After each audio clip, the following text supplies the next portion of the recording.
Hello, this is Jumiat, your English teacher. Welcome to the video of English for 8th grade. In today's video, we are going to study about the expressions of checking for understanding and giving and responding to opinion. Jadi di akhir video ini, kalian diharapkan bisa menanyakan pemahaman kepada orang lain dan bertanya tentang opini serta memberikan respon atau jawaban terhadap pertanyaan tersebut. Yang pertama yang akan kita pelajari adalah checking for understanding atau mencari tahu apakah orang lain itu mengerti dengan apa yang sudah kita bicarakan. Kalimat yang pertama, yang paling atas itu ada do you understand. Ini adalah kalimat yang paling umum digunakan, artinya apakah kamu paham. Kalimat yang kedua di situ ada do you know what I'm saying. Apakah kamu tahu apa yang saya ucapkan atau apa yang sedang saya bicarakan. Kalimat yang ketiga ada are you with me, dan yang selanjutnya ada do you follow me. Are you with me dan do you follow me ini artinya sama, jadi digunakan untuk bertanya apakah orang lain bisa mengikuti apa yang sedang kita bicarakan. Kalimat yang selanjutnya ada any question. Any question artinya ada pertanyaan. Lalu dua kalimat terakhir ada have you got it dan do you get it. Have you got it dan do you get it ini dua-duanya menggunakan kata get. Have you got it, got-nya adalah kata kerja ketiga karena ada have-nya di situ. Have you got it artinya apakah kamu sudah paham. Kalau do you get it dengan kata kerja pertama get, apakah kamu paham. Jadi get di sini artinya paham atau mengerti. Selanjutnya kita belajar tentang showing understanding, menunjukkan kepada orang lain yang kita ajak bicara bahwa kita paham atau kita mengerti apa yang dibicarakan oleh orang lain. Ekspresi yang pertama dari yang paling atas, yang paling umum sekali digunakan I understand. I understand artinya saya paham. Lalu kalimat kedua ada I get it. I get it, get tadi sama ya artinya dengan understand. Jadi di sini saya paham juga artinya. Lalu ada I see. Nah, I see ini juga digunakan untuk memberitahu orang lain atau lawan bicara kita bahwa kita mengerti. Yang terakhir ada I know what you are saying atau I know what you are talking about. Saya tahu apa yang kamu bicarakan. Karena di sini dia bilang tahu, saya tahu apa yang kamu bicarakan, berarti dia paham, dia mengerti. Yang selanjutnya, showing lack of understanding, menunjukkan bahwa kita itu kurang paham atau mungkin tidak paham sama sekali. Bagaimana caranya? Cara berbicara kepada orang lain kalau kita tidak paham atau kurang paham. Yang pertama di sini ada I don't understand, saya tidak paham. I don't get it artinya sama, saya tidak paham. I don't follow you juga begitu ya, saya tidak paham, saya tidak bisa mengikuti apa yang kamu bicarakan, berarti kan dia tidak paham. Lalu ada kalimat terakhir what do you mean, apa maksudmu, apa yang kamu maksud. Berarti di sini jelas orang yang berkata what do you mean tidak mengerti dengan apa yang sedang dibicarakan. Nah, selanjutnya di sini kita punya contoh percakapan antara dua orang. Conversation at a convenience store. Convenience store itu adalah toko serba ada. Di sini ada A dan B. Kita lihat dulu percakapannya. A bilang excuse me, permisi. B menjawab yes, can I help you? Ya, apakah ada yang bisa saya bantu? Lalu dijawab lagi, I am looking for an antelope. Saya mencari seekor antelope. Lalu dijawab oleh B, what? Apa?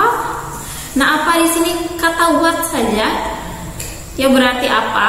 Itu bisa menggambarkan kalau orang yang mengatakan what itu tidak mengerti dengan apa yang sedang dibicarakan oleh lawan bicaranya.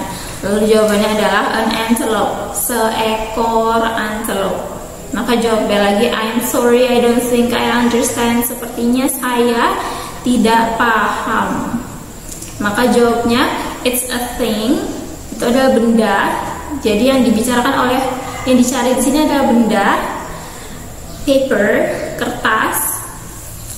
You used to contain a letter. Digunakan atau kamu gunakan untuk memuat kertas. Sorry, bukan kertas, letter. Surat. Jadi kertas yang digunakan untuk memuat surat. Berarti suratnya dimasukkan ke dalam kertas tersebut.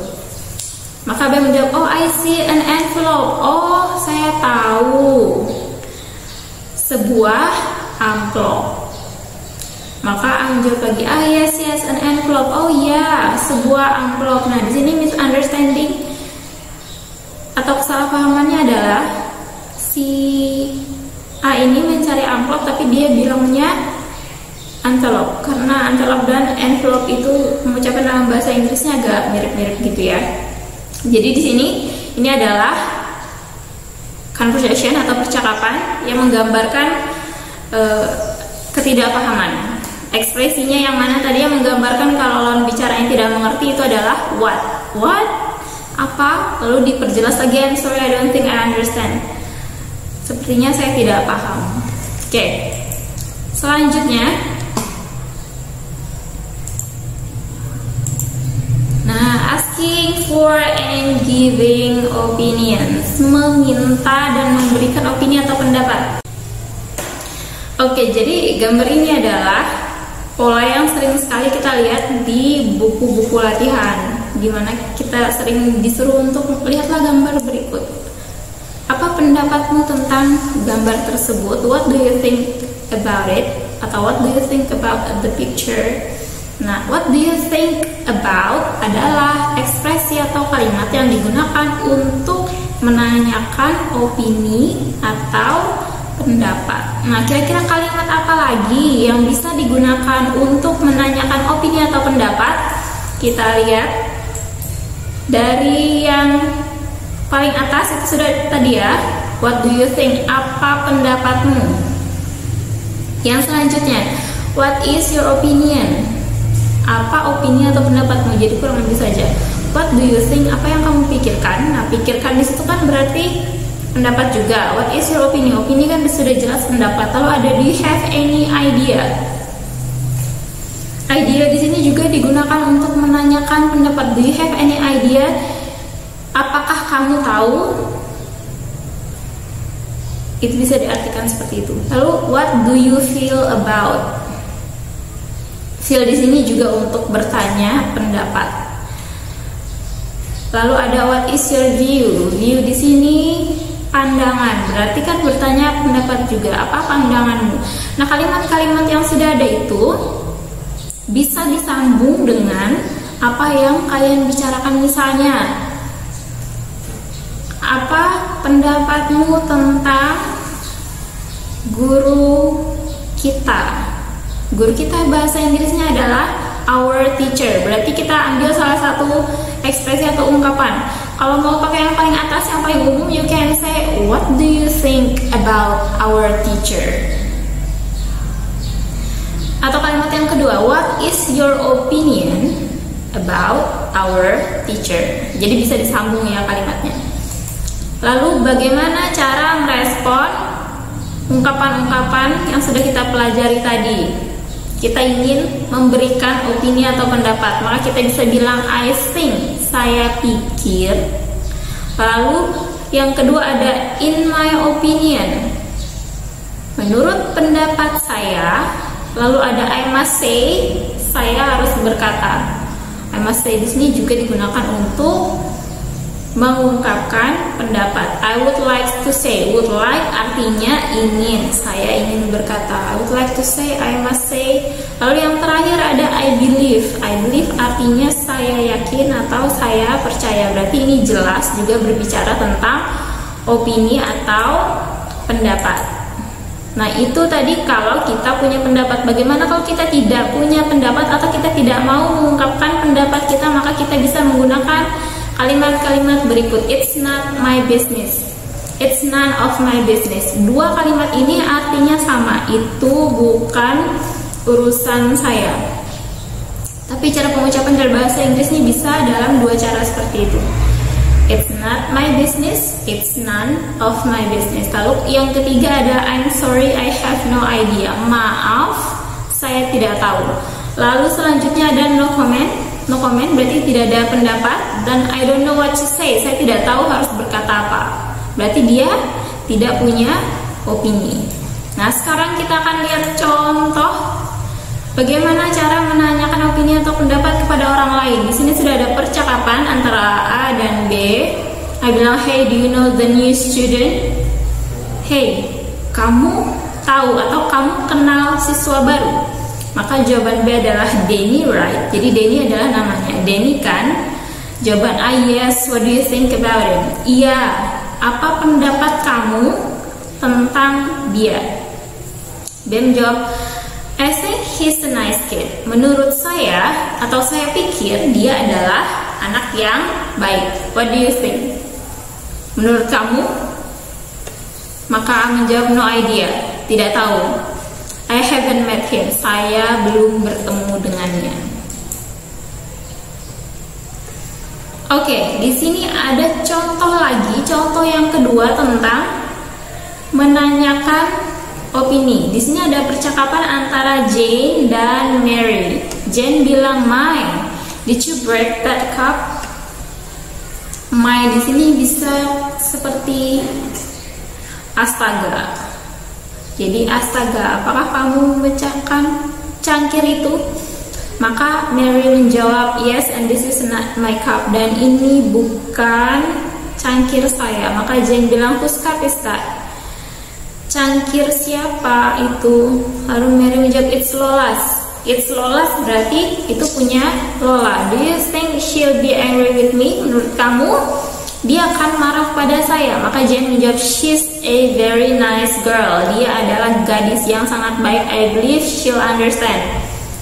Jadi kalimat yang digunakan untuk bertanya opini adalah do you think she'll be angry with me? Menurut kamu, nah menurut kamu kan digunakan untuk bertanya opini. Menurut kamu dia akan marah kepada saya? Jadi itu kalimat yang menanyakan opini. Maka jawaban Jane adalah she's a very nice girl. I believe, saya yakin atau saya percaya, she'll understand, dia akan mengerti. Oke, nah sekarang kita sampai pada homework atau tugas kalian. Ini yang harus kalian kerjakan. Nah, tugasnya kali ini kalian harus kembali kepada dialog yang sudah saya contohkan di depan tadi. Di sini saya lampirkan lagi ya tentang envelope dan envelope tadi. Jadi ini harus kalian baca baik-baik. Kalau perlu kalian salin, kalian pahami, kalian cari artinya. Kalau sudah paham, selanjutnya tugasnya adalah menjawab soal-soal yang ada ini. Nah, ada dua pertanyaan saja. Mention sentences from the dialogue that implies lack of understanding. Sebutkan kalimat dari dialog tersebut yang menunjukkan lack of understanding, kurang pemahaman, kurangnya pemahaman atau tidak mengerti. Berarti yang kedua, mention sentences from the dialogue that implies understanding. Sebutkan kalimat-kalimat dari dialog yang menunjukkan kepahaman. Oke, jadi ini tentang checking for understanding, yes. Mana kalimat yang menunjukkan kalau teman yang diajak bicara tidak paham, itu untuk soal nomor 1. Mana kalimat yang menunjukkan bahwa teman yang diajak bicara itu paham, itu untuk soal yang nomor 2. Untuk yang selanjutnya, jadi tugasnya tidak cuma itu. Tugas yang selanjutnya adalah do exercise from your workbook on page 9 part B. Lakukan atau kerjakan tugas latihan yang ada di LKS kalian halaman 9 bagian B. Jadi bagian B-nya saja, yang A-nya tidak usah ya. Okay, so I think that's all for today. To those of you who haven't subscribed to the channel of SMP Bina Bangsa 2, don't forget to hit that subscribe button. And also turn on the notification so that you can get the news update from this channel. My name is Jumiati, your English teacher. Thank you so much for your attention. I'll see you in the next video. Don't forget to do your homework. Bye bye.